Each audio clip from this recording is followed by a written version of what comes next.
Hello, how are you? This is Matthew, that's Stephen, and you are in the moment. Here we are, the fourth day into a new year.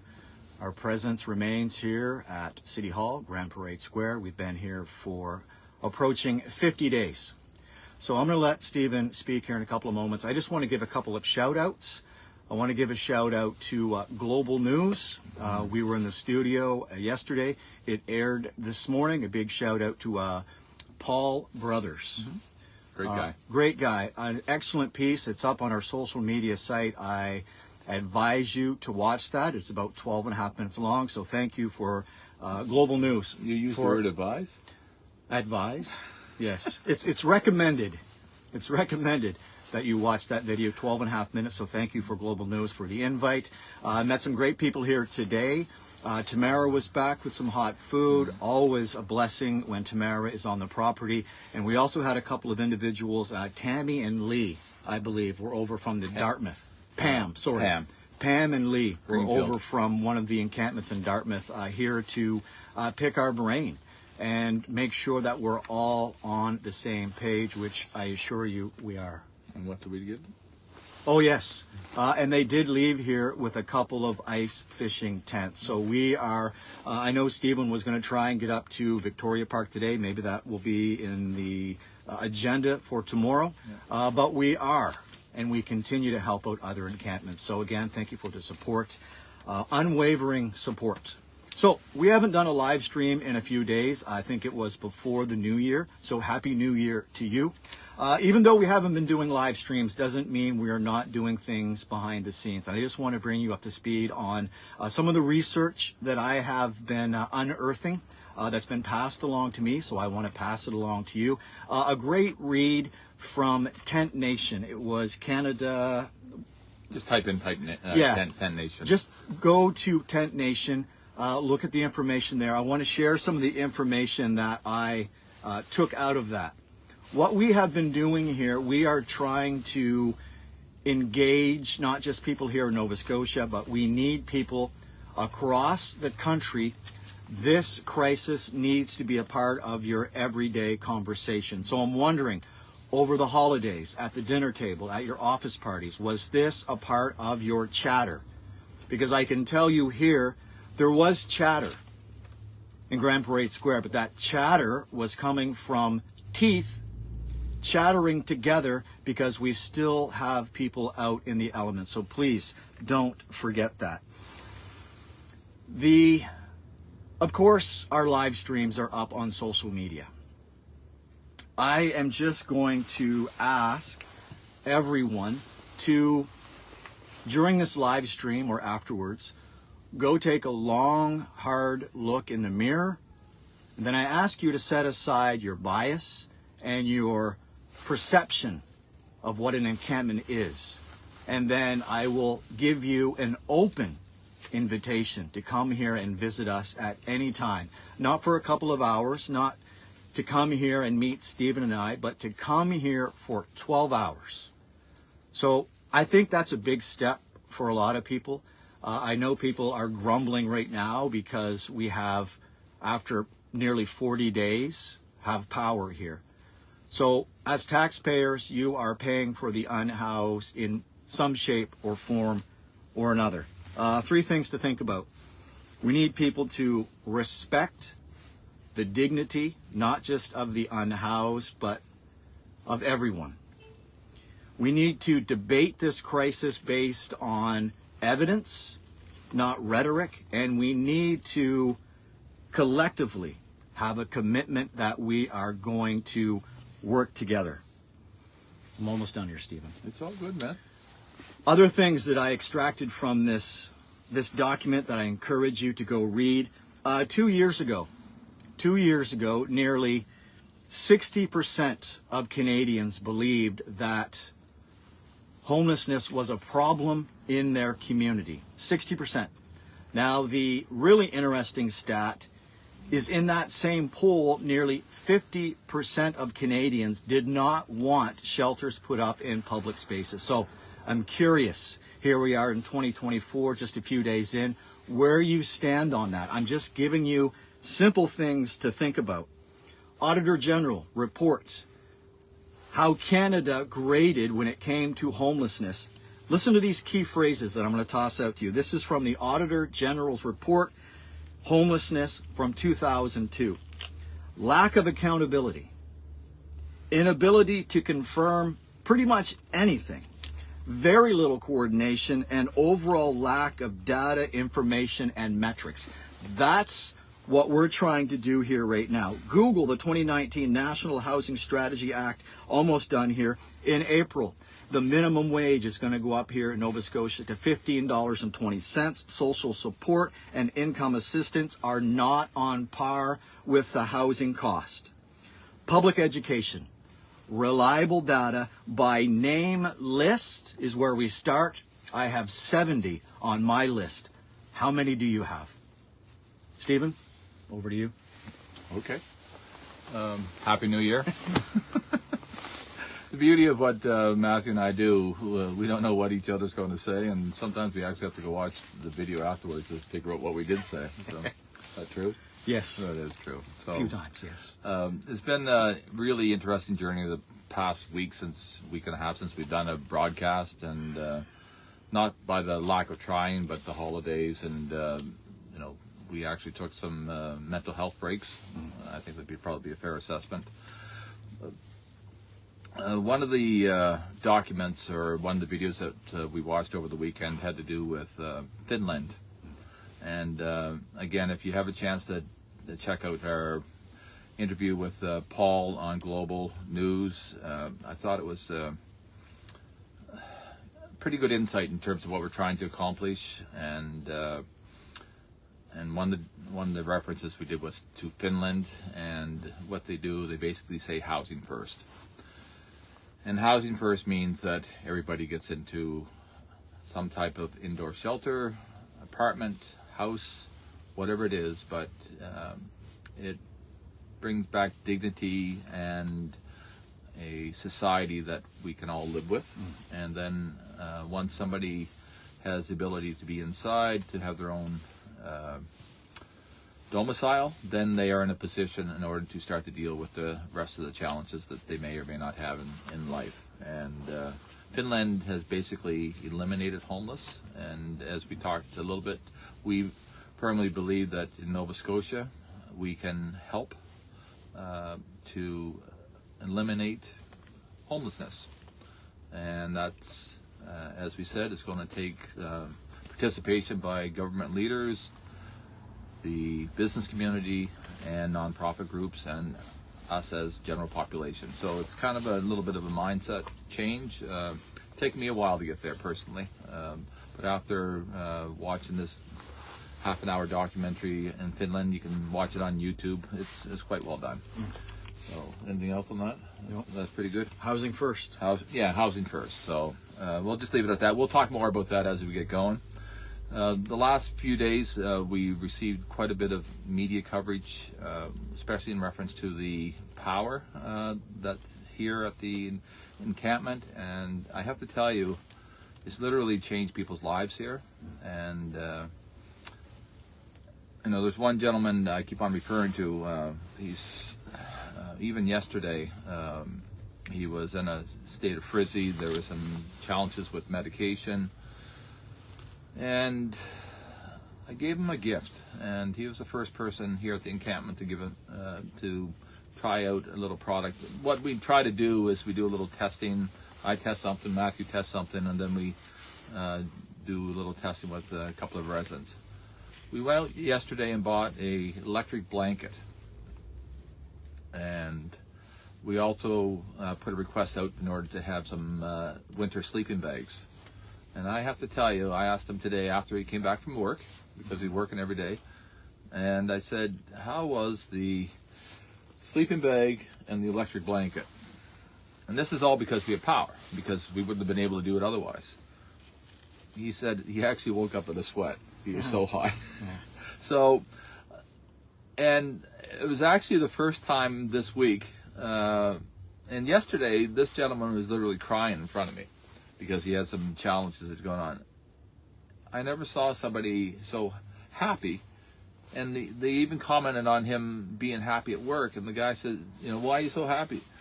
He says, well, I got a good night's sleep.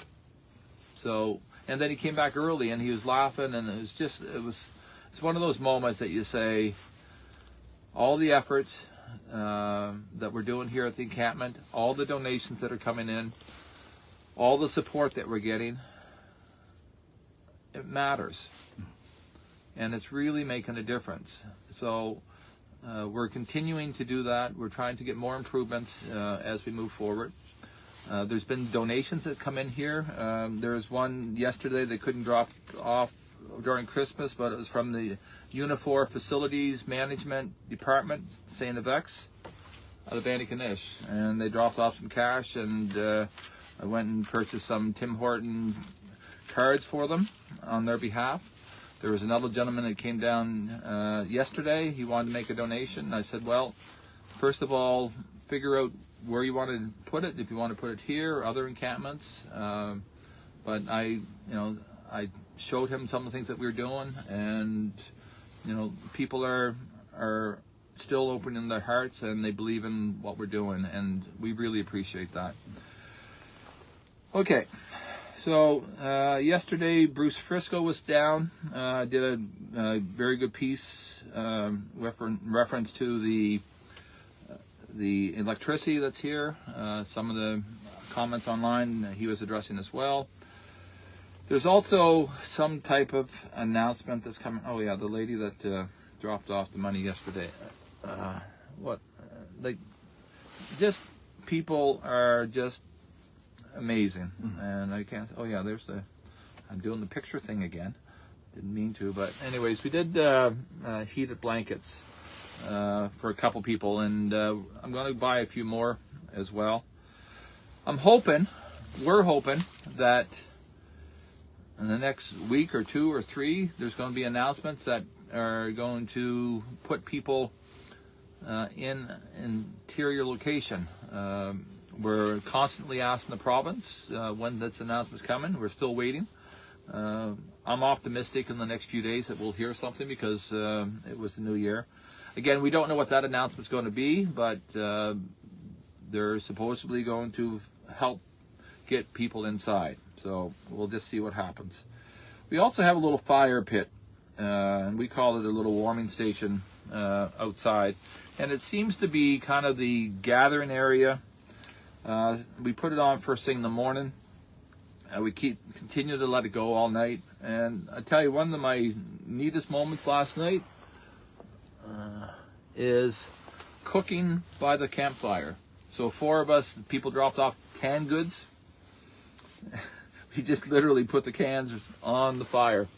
And again, these are individuals that a week ago, and there's literally one person there that he sat in the chair for 2 days to get a chair or to get us a tent.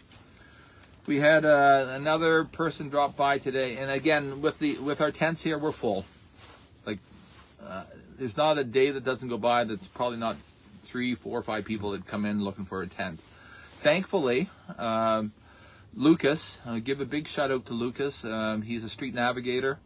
Been doing it for a long time, and Lucas has gotten some new energy, and he's setting up some ice shelters up in Victoria Park, and trying to, lack of better words, clean up that area and to give some winter housing. We have a huge storm, or supposedly a storm, coming on the weekend, so we're really trying to get everything organized to ensure that the various encampments, at least in this area, are winter ready. And we're also working with the city of Halifax. They coordinated off the encampment area here. I don't know if I have a picture there or not. I think I did. Yeah, not a very good one. I don't like doing this, but we haven't been able to post up pictures quick enough.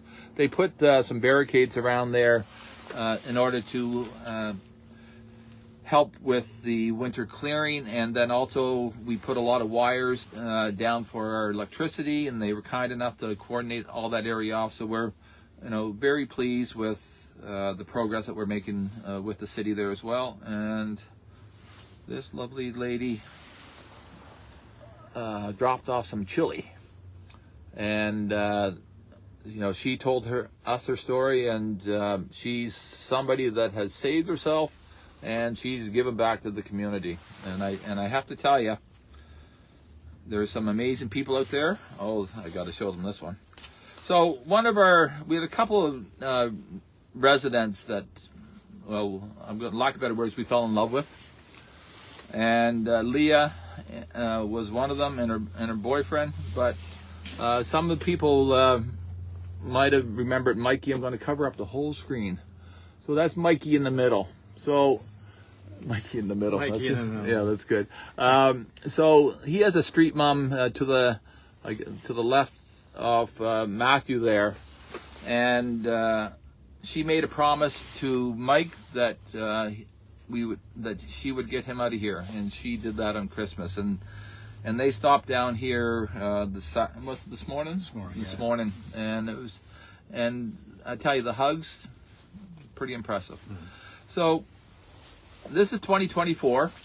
We're continuing our journey down here. It seems like we're always operating in the 911 mode here, and I think today's probably one of the first days that I felt that we could breathe. And I'm not suggesting that that's going to continue, but we have some wonderful residents here. We have one individual. Initial starts with B. I'll just say that. And B was a resident here, and B found himself a place that he can call home. It's nothing special, but he's not here. And we asked him to help out to volunteer. And I have to tell you, B has been here for his second day, and been a godsend, and he will be here for another couple of days. So what we're trying to do is get a chance to have individuals that know the system and want to help out, and B has been there and just been able to allow us to breathe, and thank you for doing that. We have other individuals that are coming down every few days that are helping out. There seems to be a little bit more active participation for volunteers. We're always welcome to have people come down to help out for an hour or two. And thank you for that. The other missing part of the equation is food. Over the holidays, there was a tremendous amount of food that was dropped off. Right now, people are into the new year trying to get reorganized, and we're just trying to rethink a little bit about the food train. And I can tell you next week we have a couple of angels that are going to help out with food, and we're optimistic that we can do that. But again, you know, if you're interested in bringing something down, reach out to Matthew or I, or the meal train that's online for under Red Shelter. That'd be pretty cool. And we're hoping the next week or so that we'll actually start to see some movement to try to get rid of this crisis. It's getting cold. It's getting cold. And winter is here. And we want to collectively figure out how to make people go inside. And we had a wonderful meeting this afternoon with the group from Greenfield. It's a homeless or unhoused encampment over in Dartmouth, just near the bridge. They're going through the same challenges. Lower Sackville, same deal. Big deal.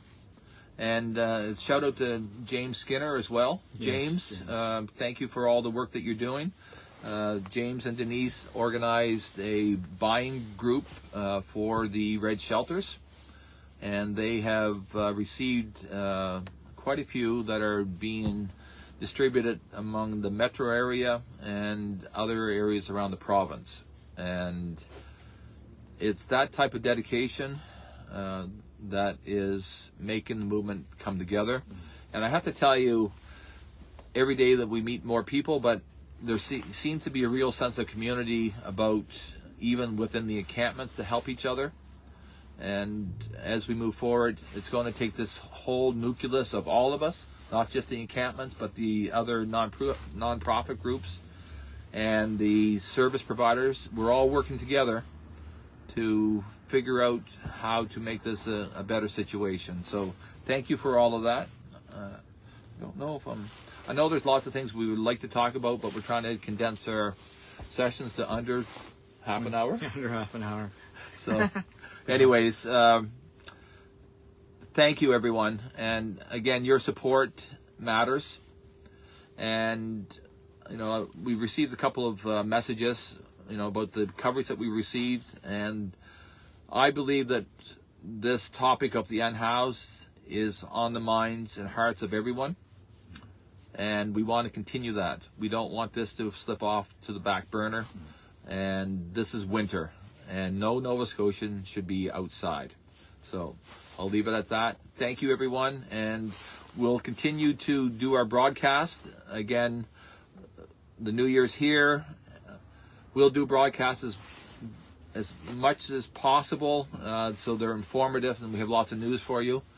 If there's any announcements tomorrow or the next day for the province, we'll jump on right away to let you know our interpretation off of it and what it means for the different encampments. So thank you, everyone. Anything else? I just want to add, just reiterating what I said at the beginning, I'm just asking you to do some research, get educated on this crisis, because as Stephen said, it's not going anywhere. We are doing what we can to manage it differently. So get educated, and the best way to do that, we've seen classrooms of kids come down here and see what's going on firsthand. I advise you to put away your bias and your preconceived perceptions of what an encampment is and come down and not just meet Stephen and I, but meet some of your people right here at Grand Parade Square. We're at 1841 Argyle on the front doorsteps of City Hall. Anything else to add? No, I think that's it. But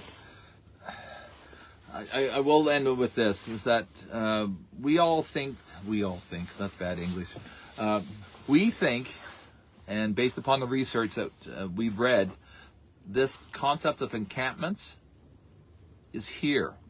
And based upon the research and the documents that we read, they're not going away anytime soon. As much as we'd like to see them go away, we are in a housing shortage. And the rents are astronomical. So there's this space here. As much as we want to clean it up and make it go away, it's still going to be there for a while. So what we're trying to do here at Grand Parade is set up the model, or at least given a very good taste of the way an encampment could be if you have to be in an encampment. And by no means do we want them, but there's not a day that doesn't go by that we don't have people at our doorstep. And that number is increasing. We even had a lady here a couple hours ago that we pulled a rabbit out of our hat in order to figure out a solution for her. So, and yeah, and I even got a text yesterday. Sorry, I didn't mean. No, that's all right. Yeah, no. I apologize for that. Usually when I say wrap it up, we're like 10 minutes away from wrapping up. No. I know. Anyways, this, to paraphrase, she reached out to us and said, I am out of my apartment at the end of the month. I have no place to go. And this individual is working, has a good job. And what bothers me about it more than anything, it's a lady. And it's not right.